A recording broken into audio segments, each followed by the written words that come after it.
Now, with further ado, I'll give the floor to Anthony. Anthony, as he said, he's a physics graduate student. He's in his second year. He's working with Oksana and Pallavi Tagat, and he's gonna give us an introduction to spin waves, magnets, and how they measure them in the laboratory. So, yeah. Take it away. Oh, here it's a clicker. I mean, the clicker doesn't work very once. Okay. So bear with me, we're still working out the kinks. Okay. Hi, so my name is Anthony. I'm a second year student working with Oksana and Pallavi in the organic photonics and electronics labs. I wanted to kick off our seminar by talking about magneto-optical coupling in van der Waals semiconductors. So as an outline, I'm first going to be talking about spin excitations in magnets, which are known as magnons. Then I'm going to move on to excitations in semiconductors, known as excitons.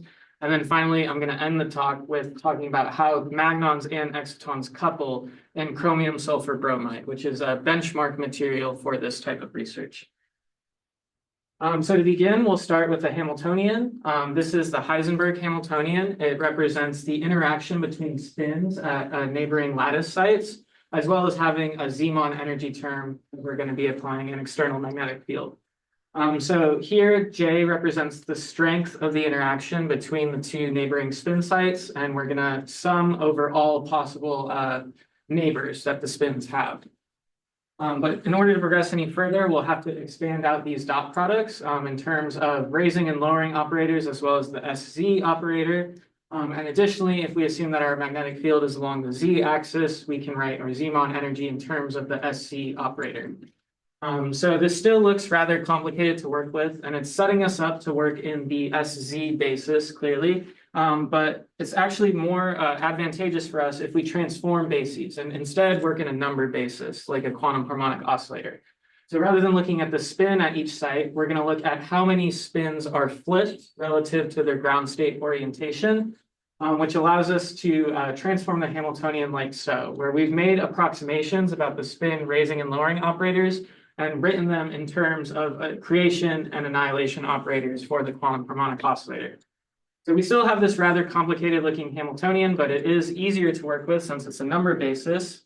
And if we take a closer look in these first two terms, what we see is a coupled interaction between a spin at the ith site and a spin at the ith plus delta site. And what this implies is that the excitations in our system are going to be coupled to one another.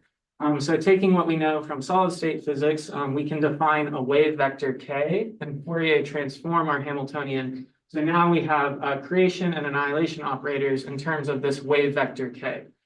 So if we excite a magnon in our system, it'll have an energy defined by this wave vector, as shown on this slide. So if we make one last simplification and assume that each of our spin sites has Z nearest neighbors, then we get this Hamiltonian, which is exactly the Hamiltonian we'd expect from a quantum harmonic oscillator. We have our 0 point energy here, and then the energy due to the number of spins we have flipped. It has this dispersion relationship given in terms of the coupling strength between our parameters, as well as the lattice vector that comes when we sum all the possible lattice sites.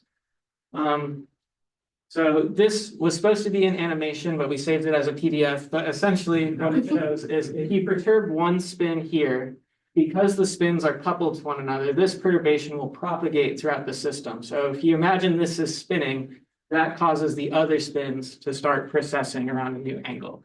And that's what we mean by the coupled excitation between the spins. So now that we know what magnons are, we want to know what can we do with them. So magnons have a lot of potential applications to spintronic devices, which just means we're going to be computing with magnetic materials as opposed to electrons. So there's a lot of advantages to this because in traditional computers, as we know, when electrons travel through a circuit, they heat things up and causes a bunch of power loss.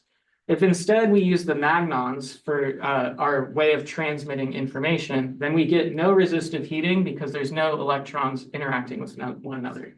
The magnon can carry information through either its amplitude or its phase, which allows us to do the same sort of computation we would do with traditional electronics, by setting up some sort of threshold that will determine a 1 or a 0.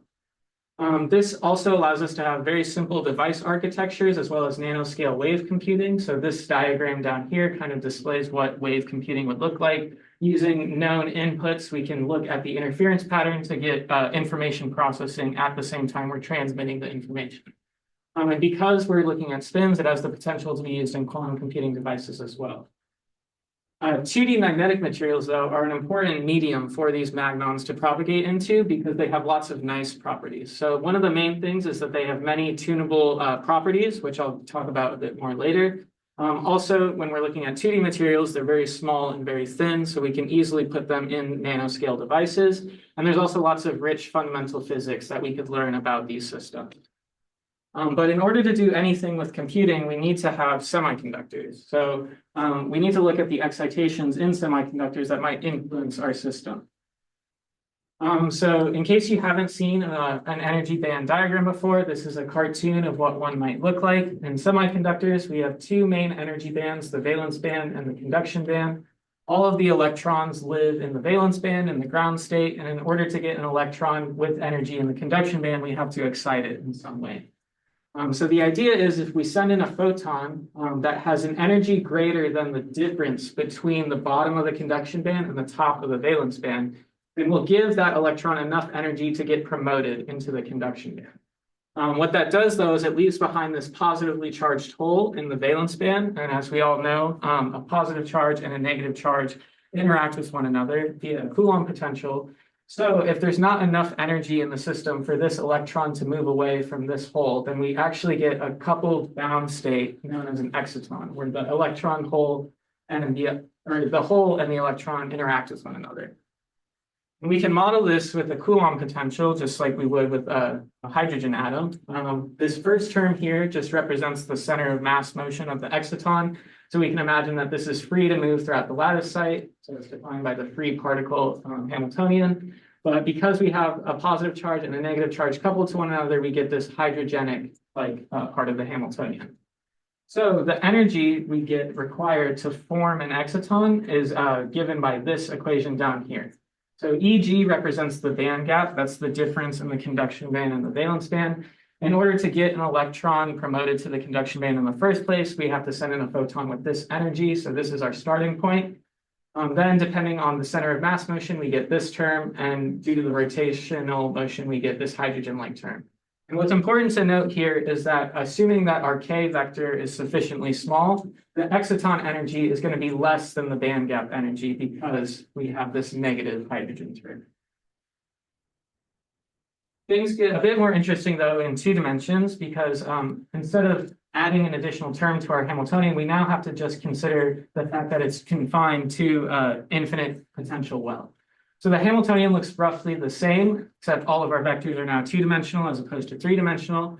And the energy we get is slightly modified, but now we have this additional term here at the end that's due to the fact that it's confined in this infinite well of length L. We don't have to assume that it's an infinite potential well, but this is much nicer than putting a transcendental equation up on the board, so that's what I went with.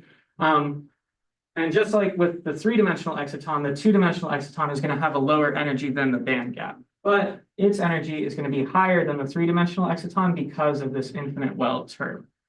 So it's still less than the band gap, but it's greater than if the exciton were in 3 dimensions.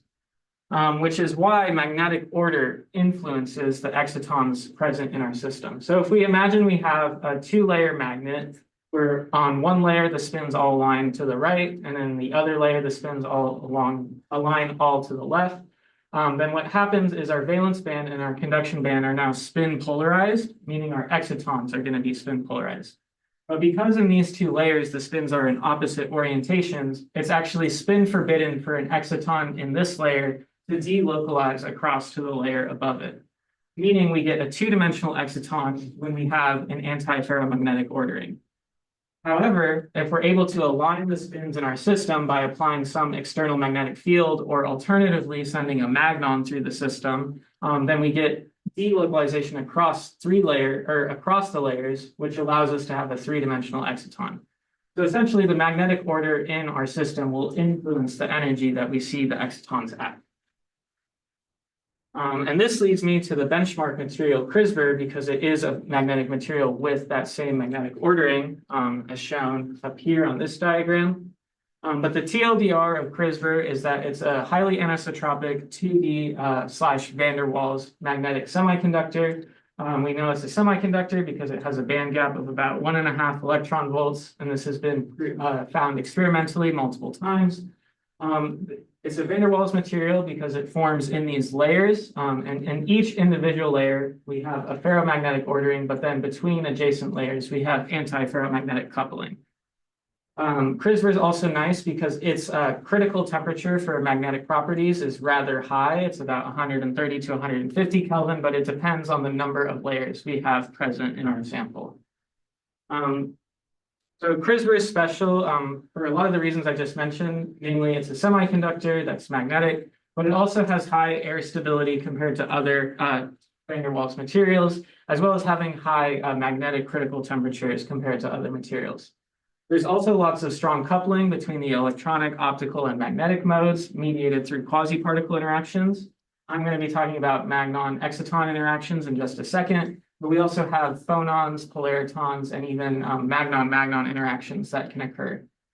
This diagram is just a representative photoluminescence diagram that I'm not really going to talk about because it involves more of the exciton-phonon coupling and exciton-polariton couplings. But you can read this caption in this paper if you're interested in learning more about those. So thinking back really quick to our Heisenberg Hamiltonian, one of the key parameters we have in that is the J coupling strengths. In CrSBr, it's the chromium ions, which are depicted here in blue, that have the free electrons in their orbitals, which contribute to the magnetic moment. So what we're considering here is the strength of the interaction between these three nearest neighbors. These are values we're able to simulate using density functional theory. So as Evan and Patrick were saying, that's part of what they're doing is calculating these J parameters. I took these values from the literature, but essentially what they're telling us is because they're all negative, we have ferromagnetic ordering within a layer.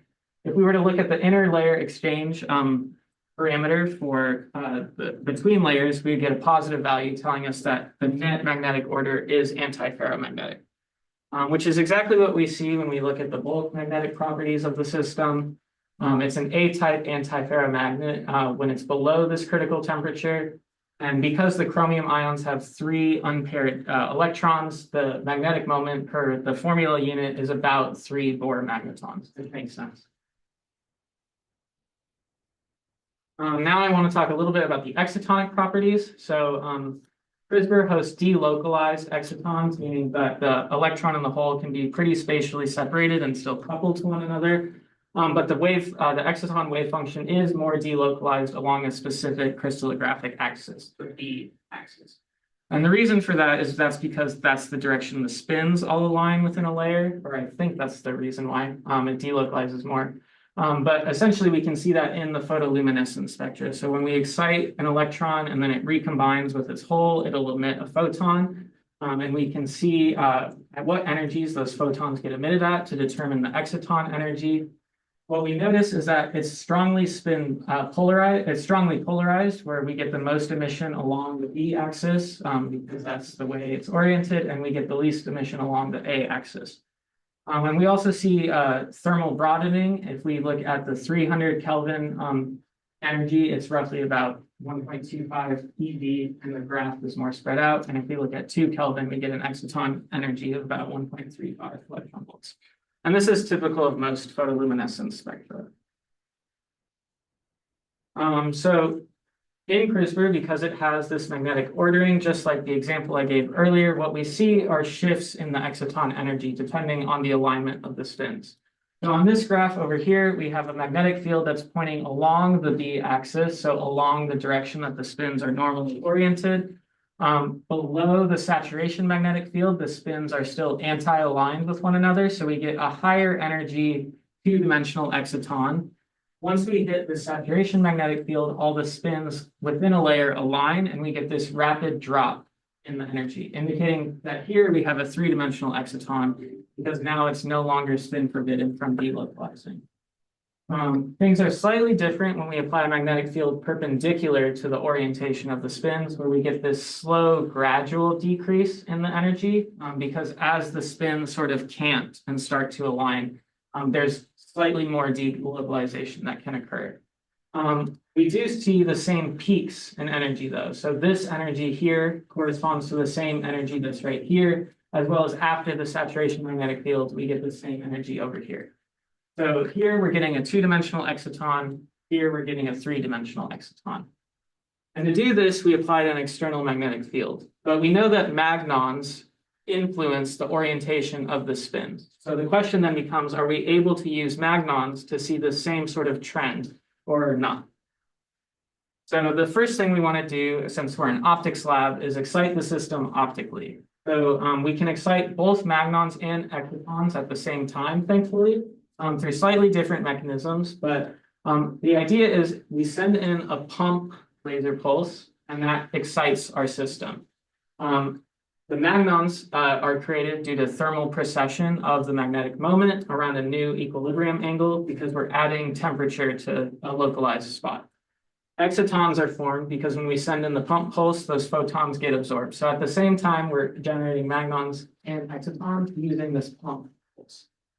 But that's not enough to see what the system's actually doing. So we send in another laser pulse called the probe pulse to actually probe what the system is doing at that time. The idea is we want to send the probe pulse at some time delay later to see the dynamics of the system. So that's what's represented in this plot over here. The idea is when we generate the magnon, the spins start to precess, meaning that the exciton energies start to modulate given the frequency of these precessions. What we see in the reflectance data is a shift in the exciton energies depending on the magnon itself. So up here is the steady state reflectance data. What we see are fixed exciton energy peaks at about 1.34 electron volts and 1.36 electron volts. The color indicates how far away is the reflectance from its ground state orientation at a given time. So we see these nice red and blue oscillations indicating that the spins precessing are influencing the energy of the excitons present in the system. So using this graph, we can perform a Fourier transformation to get information about the magnon modes themselves. So if we take this data and we Fourier transform it, we see that there's two distinct frequencies that the magnons are propagating in our system at the exciton entities. Those correspond to roughly 24 gigahertz and 34 gigahertz. And then additionally, if we apply an in-plane or an out-of-plane magnetic field, those frequencies will shift accordingly.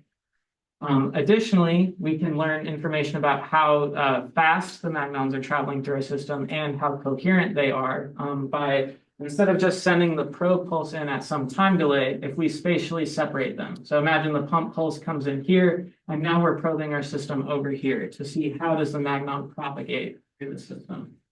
And that allows us to get information about the group velocity as well as the coherence length. And from literature data, we can see that the two magnon frequencies propagate along different crystallographic axes at different speeds, and they have slightly different coherence lengths. But these are experiments that we're capable of doing in the OPE lab. We have the pump probe pulses set up already. So although all of this data is from literature, we're more than capable of collecting it ourselves, and we're actually in the process of doing that.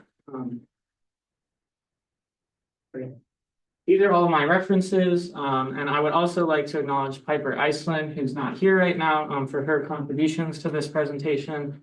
She works with me and Oksana in the OPE lab as well. And I'm more than happy to answer any questions.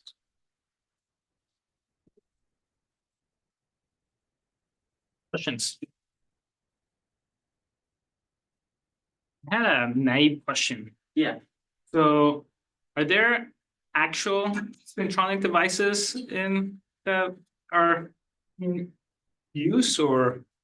Pallavi has been developing devices that are slightly different than the ones we want to create because she's using thin films, so like YIG.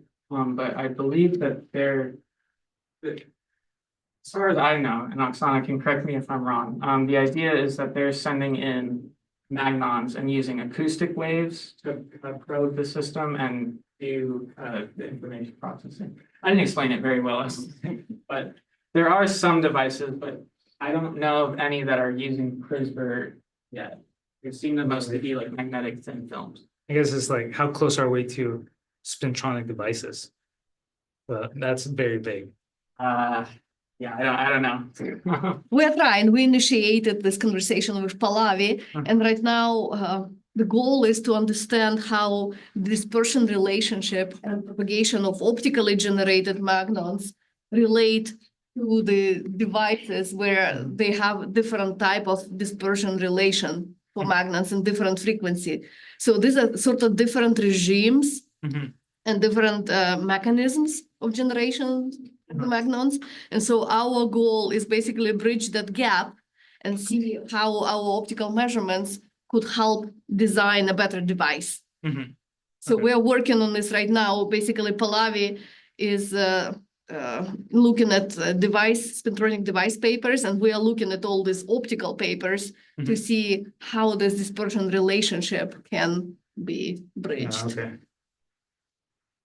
Yeah. So these 24 and 34 gigahertz modes, can you identify them with like a local picture of what the mode is, or is it just we see them and we don't really know what's going on?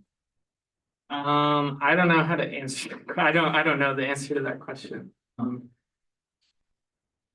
Sorry. Yeah, we don't really know, Eric. So, what we're trying to figure out here is what determines exactly those frequencies, how the material properties lead to this. And so what we requested from our collaborator who makes these materials for us is to tweak different parameters during the synthesis.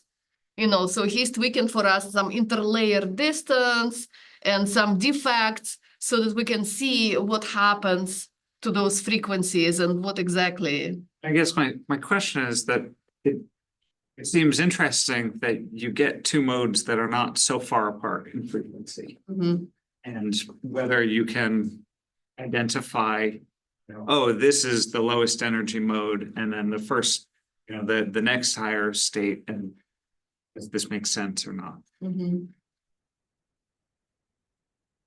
Actually, when we took the data, we only found one mode that didn't have these frequencies, but we think that we did something wrong with the literature values. Yeah, these guys found some 60 gigahertz, one mode. And so now we're trying to figure out, is it dependent upon, the thickness of the material, because these are 2D materials, it's like thickness matters for different things. And so we're still trying to figure it out. Yeah, that sort of addresses my question, but when you're doing your pump probe setup, how sensitive to noise do you think the setup is, and like what kind of influences of noise are there? There's definitely noise in the system. To be honest, I haven't really done the experiments myself. I've watched Piper do them. So I wish Piper were here right now.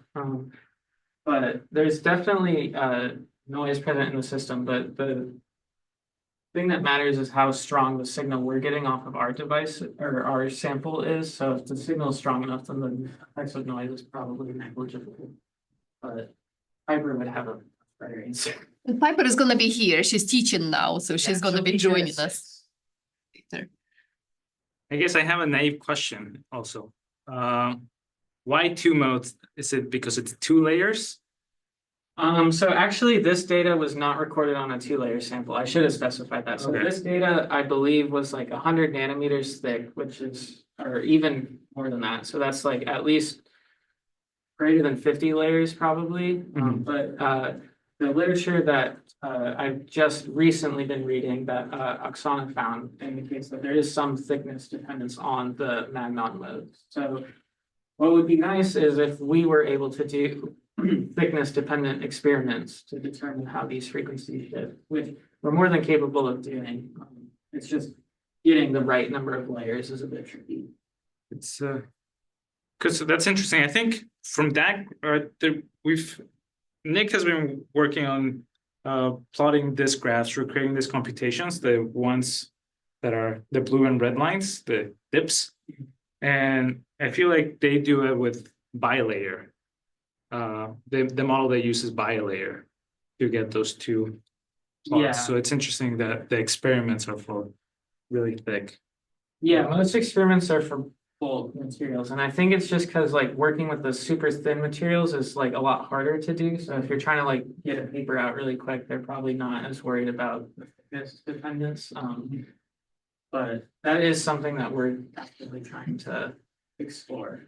I would really like to do this experiment again on like a very thin sample and see if we see anything different. And plus, they showed that a thickness affects the coherent propagation length. And so we want to see whether we can demonstrate this experimentally as well. Any other questions? All right, let's thank Anthony one more time. I'm gonna bring up, see if I can bring up your animation. Oh, the animation. Yeah, so actually, if you go on Wikipedia, I just got it. Wikipedia. I was wondering if I can see. Oh, yeah. Oh, yeah. Let's see.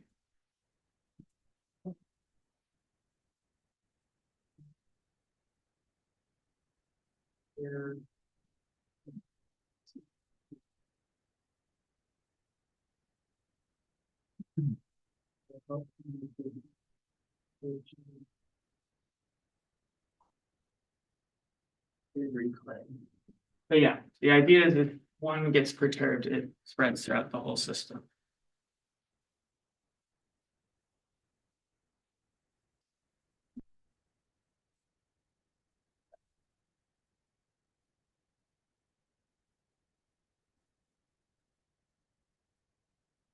We're gonna have, so the schedule is 2 short talks and then a long talk. We can have a 5-minute break. Or should we just continue?